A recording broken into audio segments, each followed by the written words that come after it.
The Syphaxes originated from Tanzania, Africa. They were engulfed as slaves. They were like taken away from that area. In Europe, bikes are more like vacuum cleaners. Pretty much everybody has one, everybody knows how to use one, everybody uses them on pretty much a regular basis. Syphax family heirs owned it. That land was sort of beside Freedman's Village, but not part of Freedman's Village. If I have a meeting down in Roslyn, the fastest way for me to get there is on Capital Bike Share. Mariah, it's sometimes pronounced Maria, lived there as an enslaved girl, but possible half-daughter of the master.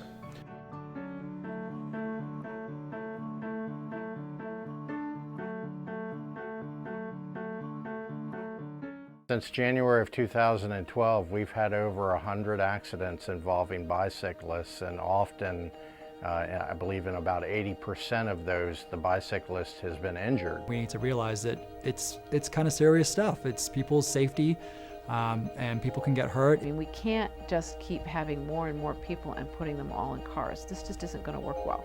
The more people on the road bicycling, the safer it is, because of the visibility, because of the quantity of people, the numbers, the sheer numbers.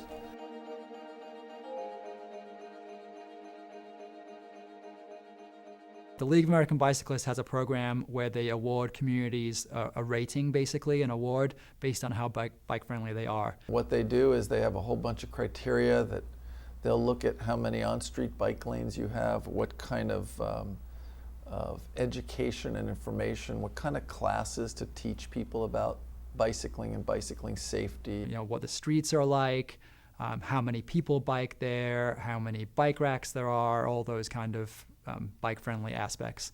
And Arlington is currently rated as a silver. So again, we're doing pretty well, but we could be gold and we could be platinum. When I first joined to be the bicycle program manager, the county just adopted a bike lane plan. And so one of my important things was to actually implement that plan. And so when I came on board, they had maybe a mile of bike lanes. And within 3 years, I think we had 23 or 24 miles of bike lanes all over the county. In this particular area, Arlington County and DC are probably the two most bike-friendly and the most bikeable parts of our region. But we still have a long way to go when you look at places in Europe. To get to the next level, we're trying to get more people biking, and that's the bigger thing. You get more people on bikes, it becomes a normal, everyday thing to do. It really helps with safety as well, because really the best way to make the streets safe for biking is to get more people biking. As the number of bicyclists increase in the area, we suspect the number of accidents will also increase. But I think it's important for the bicyclists to understand that they're competing with 4,000 and 5,000 pound vehicles, and that they need to pay attention to the motorists as much as the motorists need to pay attention to them. So there's a lot of aspects to street safety. There's building, there's educating, and then we all have a part to play when we're out there getting around. If you're driving recklessly, if you ride recklessly, you can get yourself hurt or walk without paying attention. So we all have a role to play. We find that a number of our accidents are in our more congested areas. Clarendon, Boston, Crystal City, all create visual issues for drivers, and oftentimes the cause of an accident is simply the driver not knowing that the bicyclist was in the lane beside them or approaching from a different direction. There's an intersection where the Custis Trail and the Mount Vernon Trail, they basically meet at that point, and they cross Lynn Street down by the Key Bridge.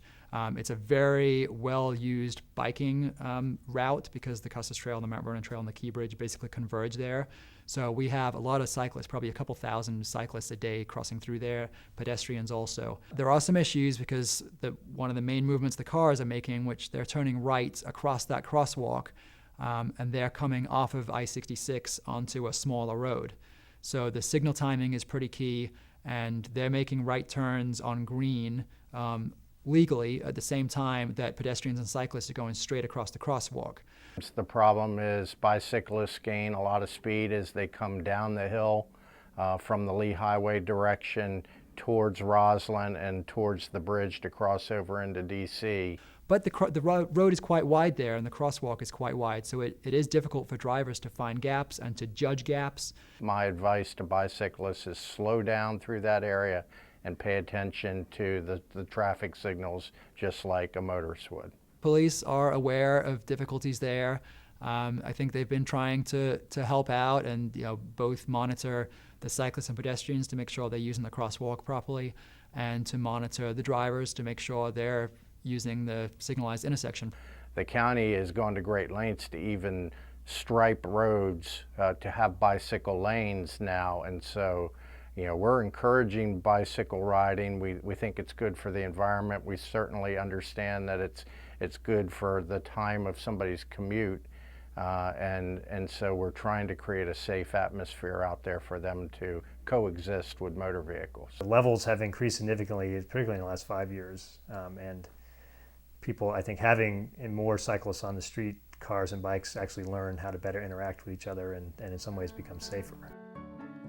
The Bike Arlington program, which does a lot of encouragement and education. So we have fun events and bike rides and bike to work day celebrations and that kind of thing. So Bike Arlington holds a lot of classes.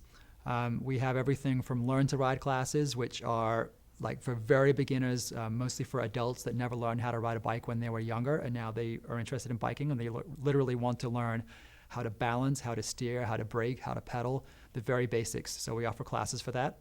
And then we have a little bit more advanced classes for people that can bike but want to learn how to bike safely on the streets, particularly interacting with cars and traffic. It gives people another alternative to actually driving. In fact, for me, if I start in courthouse, sort of where we are now, Clarendon Courthouse, if I have a meeting down in Roslyn, the fastest way for me to get there is on Capital Bike Share. Capital Bike Share is a regional bike sharing program that was initiated by Arlington County and by the District Department of Transportation. A lot of people don't know is that Capital Bike Share was an Arlington project. We discovered the company, we created the contract, and then the District of Columbia piggybacked on our contract to create a joint arrangement with Capital Bike Share. They're much larger, so they had more and do have more stations, and they've done a great job in DC, along with us, to create the largest multi-jurisdiction bike share system in North America. It's really getting more people biking, which is, like I mentioned, part of our mission. It's making biking very accessible and easy for people. Even if you don't own a bike, obviously now there's an option with bike share. Nobody has a bike with them at all times, and that's the great thing. If you have a bike share membership, you basically have a bike with you, or actually a couple thousand bikes with you at all time, because they're always there waiting for you. If I'm taking a Capital Bike Share, I'm going without a helmet. So I would say that's one of the downsides. You do have to be careful, hopefully, on a Capital Bike Share, which is, not a racing bike, it's a comfort bike. You're going at a very modest speed, but it just isn't practical to have helmets at the stations. I don't know of any of the bike share systems in the world, and at this point in time, many of the major cities throughout the world have a bike share system. I'm not a supporter of helmet laws. I think everyone should wear a helmet when they're riding a bike, but I don't think that helmet laws have been shown to be effective to encourage more people to use helmets, and at some level it discourages people from riding bikes. Phoenix Bikes is a great little organization. It's called a social entrepreneurship, and it's a great model. It's a community bike shop. You can take your old bikes that you don't want to have anymore and contribute it. You can donate it to Phoenix Bikes. Phoenix Bikes will fix up that bike and sell it again. It also is a wonderful place for young people, because the main number of people that are in that bike shop working are youth. And the students are taught to repair the bikes, and they do the repair work. And once they repair a certain number of bikes, they get a free bike, which is called the Earn a Bike program. Kids in the program have to go through a series of, there's a checklist, a skills checklist. So in addition to the maintenance, they have to do customer service, they have to ring up sales, they have to go out and try to sell bikes, when people show up to buy them, that kind of thing. So we involve them in every aspect of the program. Phoenix Bikes has been a tremendous success since the day it started. In teaching over 300 kids about the basics of mechanics, and more than 200 of those kids have earned bikes. We have kept over 2,000 bikes out of the public landfills by taking the donations from people who probably would have discarded them. They're at a takeoff point. It desperately needs a building. It's just a cinder block, garage box. It's not anything that you would want to really actually be working in very much. Every day, we have to take bikes that are stored in our main workspace and move them outside and lock them up onto bike racks. If it's raining, they get exposed to the elements. We try to cover them up as best we can, but there's always, some issues. Some of the donated bikes we don't have room to store inside the building, so they are kept outside, locked up. I think it's successful for where it is now, but it has tremendous potential. I know that Arlington is working hard to become a gold-level bike-friendly community. I see Phoenix Bikes as being a big part of that, particularly when our new facility is built as sort of, being the crown jewel, if you will, in the bike infrastructure. And the success they've had with both the Bike Arlington initiatives and the infrastructure they've been put in, and the tremendous success that Bike Share has had, all signify that Arlington is really ready to become a gold-level community, and I think Phoenix is going to be a big part of making that happen. I mean, really, it's just all about making biking normal. We're seeing a change. More people are biking. That's great. But what is happening in Arlington and in a lot of other communities, we're catching up to some other places in the world, is that it's actually an option for getting around. I bike every day, like I mentioned, and I'm noticing it's a little bit, people are a little bit less taken aback when they see me, getting on the elevator with my helmet or locking out my bike. A few years ago, you got some stranger looks and you get some strange questions like, did you just bike here? As if it's that unusual of a thing to do. It's not unusual, it's totally normal. In the last 5 to 10 years, there's been a quantum leap in our activity and the work we've done to create a really improved bicycle network and infrastructure. It's just an incredibly exciting time to be part of the bike industry and the growth of cycling in Arlington and the greater Washington, D.C. area.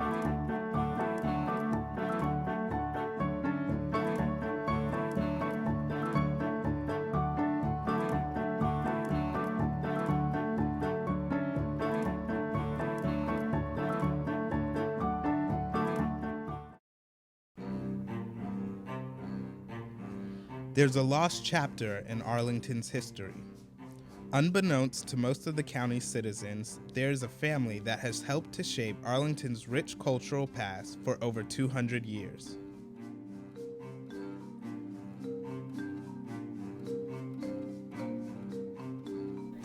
The Syfax family was, and still is, a very important family in the history of Arlington House and Arlington County in this locale. The Syfaxes originated from Tanzania, Africa. They were engulfed as slaves. They were taken away from that area as slaves by the British, brought to the UK, and from the UK they were broken up. Some US people came and brought them to the east coast of the US, Virginia, and the other half more or less stayed in the UK. Charles Syfax is largely regarded as the patriarch of the family in regards to the history here. Charles Syfax worked at Mount Vernon, and he was the right-hand man to George Washington, our first president. And he was his body servant, which is what you call a bodyguard today. Martha Custis married George Washington as a widow, and she brought with her a lot of wealth, including a large number of enslaved people with her, to Mount Vernon. And so it seems likely that the Syfaxes ended up at Mount Vernon in that regard. Maria Syfax was the daughter of George Washington Parke Custis. He had relations with a slave and had a very light-skinned daughter. Mariah, it's sometimes pronounced Maria, lived there as an enslaved girl, but possible half-daughter of the master. And it seems that he, at least in some fashion, acknowledged that. Charles would meet with George Washington Parke Custis, and at that time, Charles Syfax and Mariah would meet. They fell in love, and requested Mr. Custis's permission to be married. At that time, slave weddings were not legally recognized by the state of Virginia, but he gave permission, and the wedding ceremony was held in 1821 in the front parlor of the house here. Later, he became pretty much head of the dining room and a butler here, and very close to the master, was probably the closest person to Mr. Custis, and so had, in that regard, a very prestigious position on the estate. Approximately the time that she married Charles Syphax, Mr. Custis freed her and her children. And all subsequent children of hers were born free because she was free. The Syphaxes would have 10 children, 8 of them born as free people, while Charles remained as a slave, working in the house. He also gave her 17.5 acres of his land.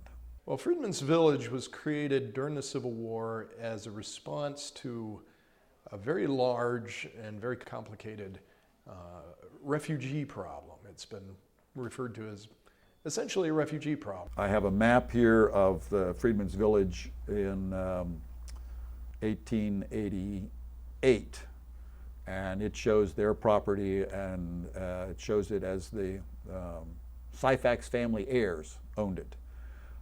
That land was sort of beside Freedmen's Village, but not part of Freedmen's Village. There were thousands of such people who were living in Washington, D.C.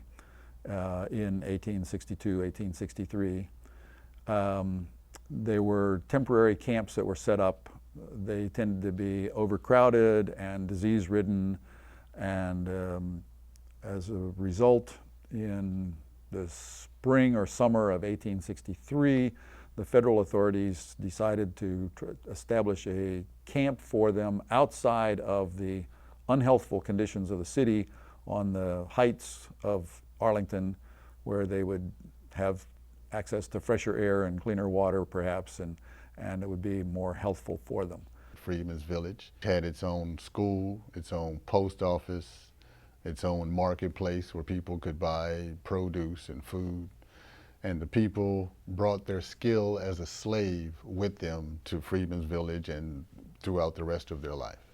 There were, 80 buildings. I think later it grew to as many as something like 130 buildings. Many of the buildings were like duplex houses. The original idea was that this would be temporary housing. But many people started to see it as a refuge. They didn't want to leave. Because Freedmen's Village was very, very close, virtually bordering on the Syphax property, they certainly were very familiar with the people living there. They certainly came and went, visited people, met with people, so on and so forth. After About 1866 or 67 or so, the population tended to be more stable. It was less the transient camp and more a home for people who made their homes there. Now, after the war, when the U.S. government threatened to shut down the property, one of the sons, John Syphax, who became a politician, he would actually, on behalf of the residents of Freedmen's Village, fight to keep it open, keep the government from shutting it down. They closed Freedmen's Village around 1900, and the reason it was closed because it was on the site that they started Arlington Cemetery. They started building graves to come in the direction where Freedmen's Village was actually sitting, and they told them that they would have to move now because they were going to build graves in that direction and in that direction only.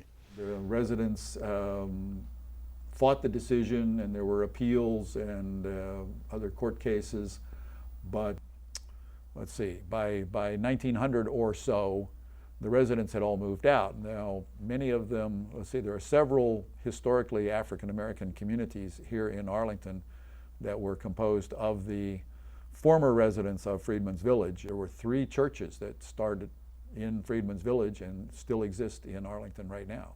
One church was Mount Zion Baptist Church. The other is Lomax AME Church. And another one is Mount Olive Baptist Church. Most of the Syphaxes, when they left Freedmen's Village, they moved over to Southwest DC, which is called the Syphax area of DC.